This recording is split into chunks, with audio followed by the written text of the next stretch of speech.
हर पल की खबर पर हमारी नजर 7 भारत न्यूज के साथ। G20 या ग्रुप ऑफ 20 19 देशों और यूरोपीय संघ से मिलकर बना एक अंतर सरकारी मंच है। ये ग्लोबल इकोनॉमी से संबंधित प्रमुख मुद्दों जैसे अंतर्राष्ट्रीय वित्तीय स्थिरता, जलवायु परिवर्तन और सतत विकास के संबंधित काम करता है। G20 दुनिया की सबसे बड़ी अर्थव्यवस्थाओं वाले देशों से बना है, जिसमें औद्योगिक और विकासशील दोनों देश शामिल हैं। ये सकल विश्व उत्पाद का लगभग 80%, अंतर्राष्ट्रीय व्यापार का 59-77%, वैश्विक आबादी का 2/3 और दुनिया के भूमि क्षेत्र का 60% हिस्सा है। G20 की स्थापना 1999 में कई विश्व आर्थिक संकटों को दूर करने के लिए की गई। 2008 के बाद से यहाँ साल में कम से कम एक बार बैठक होती है, जिसमें प्रत्येक सदस्य की सरकार या राज्य के प्रमुख वित्त मंत्री या विदेश मंत्री और अन्य उच्च पदस्थ अधिकारियों को शामिल किया जाता है। यूरोपीय संघ का प्रतिनिधित्व यूरोपीय आयोग और यूरोपीय सेंट्रल बैंक द्वारा किया जाता है। कुछ स्थायी मेहमानों को जैसे कोई अन्य देश, अंतर्राष्ट्रीय संगठन और गैर सरकारी संगठन को शिखर सम्मेलन में भाग लेने के लिए आमंत्रित किया जाता है। 2009 के अपने शिखर सम्मेलन में G20 ने खुद को अंतर्राष्ट्रीय आर्थिक और वित्तीय सहयोग के लिए प्राथमिक स्थल यानी प्राइमरी वेन्यू घोषित किया।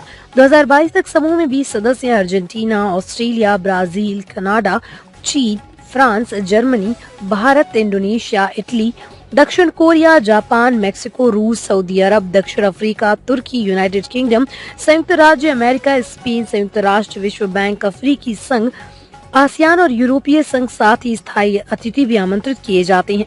भारत 2023 G20 शिखर सम्मेलन का मेजबानी करेगा। संवाददाता पूजा दुबे की रिपोर्ट। आज भारत ने जो प्रगति की है इस दिशा में, वो वास्तव में एक नई अर्थव्यवस्था के रूप में दुनिया के लिए एक नया मार्गदर्शन हो सकता है। खासतौर पर G20 के लिए जो थीम निर्धारित किया गया है, वह भारत की प्राचीन थीम है, जो वास्तव में वसुधैव कुटुंबकम के साथ हम सबको जोड़ता है। One earth, one family, one future.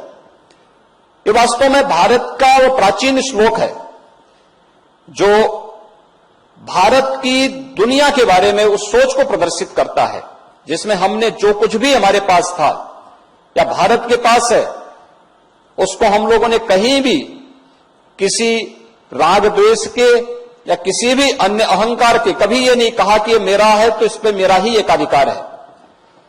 हमने कभी इस बात को नहीं सोचा। भारतीय मनीषा ने तो एक ही बात कही थी, अयम निज परोवेति गणना लब चेतसाम उदार चरिता नाम, तो वसुधैव कुटुंबकम। और वसुधैव कुटुंबकम के इस भाव को, जिसमें one earth, one family, one future की भावना निहित है, जो आज जो G20 के इस थीम के साथ आज डिजिटल इकोनॉमी वर्किंग ग्रुप की इस बैठक के साथ हम उत्तर प्रदेश की राजधानी में यहां पर एकत्र बैठे हुए हैं।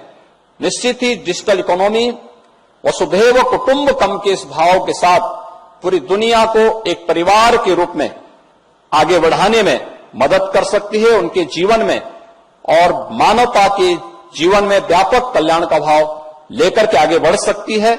मुझे पूरा विश्वास है कि G20 वर्किंग ग्रुप की यह बैठक उत्तर प्रदेश की राजधानी लखनऊ में आप सभी आए हैं, कुछ नए मुद्दों को लेकर के आगे बढ़ेगी और मानवता के कल्याण के मार्ग को प्रशस्त करते हुए आप सभी एक नई दिशा देने का कार्य करेंगे।